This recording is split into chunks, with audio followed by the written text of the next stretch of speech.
उषा का सगा बेटा सुनील और बहू कीर्ति उन्हें उनके सौतेले बेटे के साथ छोड़कर जा रहे होते हैं।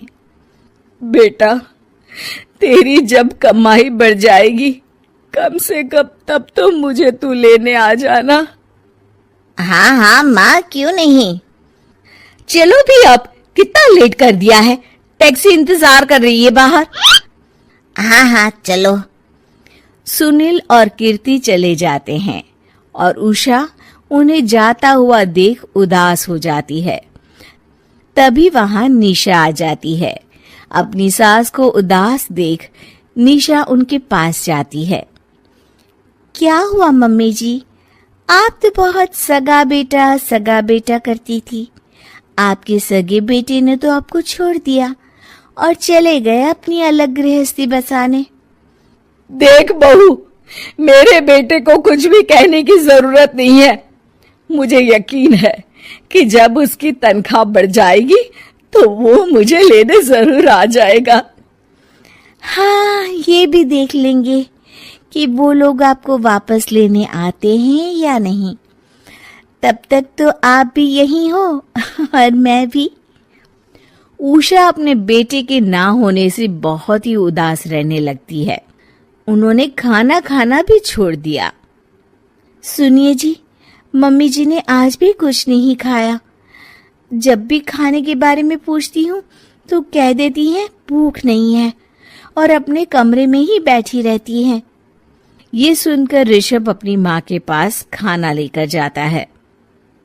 माँ, सुनील बेटा आ गया तू?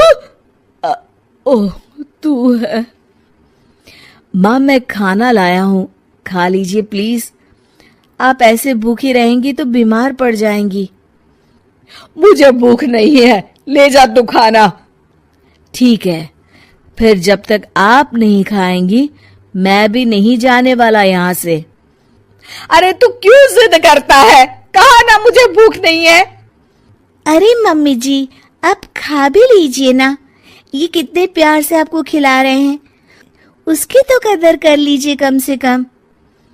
अरे तू क्यों बीच में हमेशा अपनी टांग अड़ाती है? ठीक है, लाओ दे दो।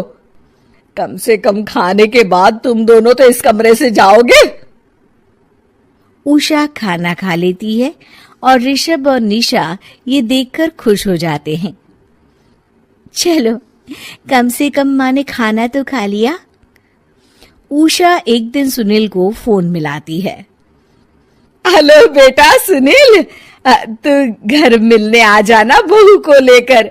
कितने दिन हो गए, बहुत मन कर रहा है मेरा। हाँ हाँ ठीक है माँ, ऑफिस में बहुत काम है, टाइम मिला तो आ जाऊंगा। सुनील फोन काट देता है। हेलो हेलो सुनील बेटा। सुनील की बात सुनकर उषा उदास हो जाती है। तभी वहां ऋषभ आ जाता है। माँ, ये देखो, मैं जलेबी लाया हूँ तुम्हारे लिए, तुम्हें बहुत पसंद है ना? उषा जलेबी देखकर बहुत खुश हो जाती है। अरे वाह, जलेबी ला दे। उषा जलेबियां खा रही होती है और ऋषभ अपने कमरे में चला जाता है। देखा मम्मी जी, आपका ये कितना ख्याल रखते हैं, और प्यार सगे और सौतेले से नहीं आका जा सकता। आपको उदास देखकर ये आपके लिए तुरंत जलेबी ले आए, यही तो प्यार होता है। ये कहकर निशा वहां से चली जाती है और उषा सोचने लगती है, शायद तू ठीक कह रही है बहू। उषा देखती है कि ऋषभ उसका बहुत ख्याल रखता है और उसे उसकी गलती का एहसास होने लगता है। एक दिन सुनील और कीर्ति घर पर आते हैं। उषा उन्हें देखकर खुश हो जाती है। और माँ, कैसी हो? अरे बहुत अच्छी हूँ। ऋषभ और बहू मेरा बहुत ख्याल रखते हैं।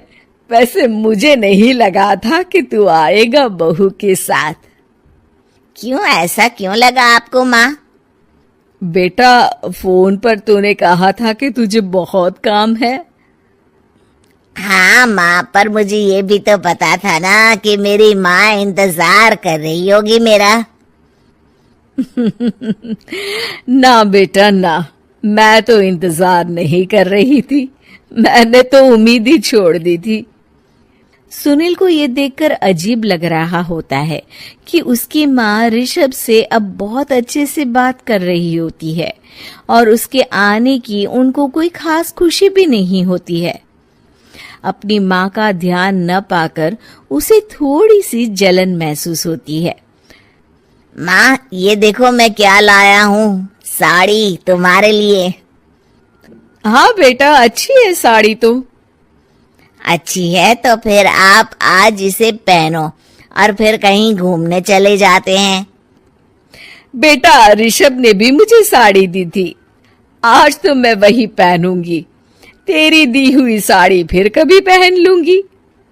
सुनील को अब बहुत ही ज्यादा जलन हो रही होती है। उसे समझ नहीं आता कि अपनी माँ का ध्यान फिर से कैसे वो अपनी तरफ खींचे। रात हो जाती है और उनके जाने का वक्त आ जाता है। माँ, चलो अपना सामान बांधो और हमारे साथ चलो। कीर्ति ये सुनकर चौंक जाती है। ये क्या कह रहे हैं आप? हम सासू माँ को लेने थोड़ी ना आए थे। अरे तुम चुप हो जाओ। माँ चलो जाओ, अपना सामान बांध लो। आप मेरे साथ आ रही हो, मैंने कह दिया तो कह दिया। अरे पर बेटा, तेरी तो तनख्वाह कम है, मैं तुझ पर बोझ नहीं बनना चाहती। अरे मुझ पर बोझ नहीं हो माँ, बस आप चलो ना, मैं लेकर ही जाऊंगा आपको। नहीं बेटा, अब मैं नहीं आना चाहती, मैं तो अब ऋषभ और बहू के साथ ही रहूंगी। ये सुनकर ऋषभ चौंक जाता है। ये क्या कह रही हो माँ? हाँ बेटा, मैं कहीं नहीं जाने वाली अब। माँ, अब सच में नहीं जा रही? नहीं बेटा, मैं तो तेरे पास ही रहूंगी अब, और जो प्यार मैं तुझे नहीं दे पाई वो सब दूंगी बेटा। ऋषभ और उसकी माँ गले मिलते हैं और निशा खुश हो जाती है।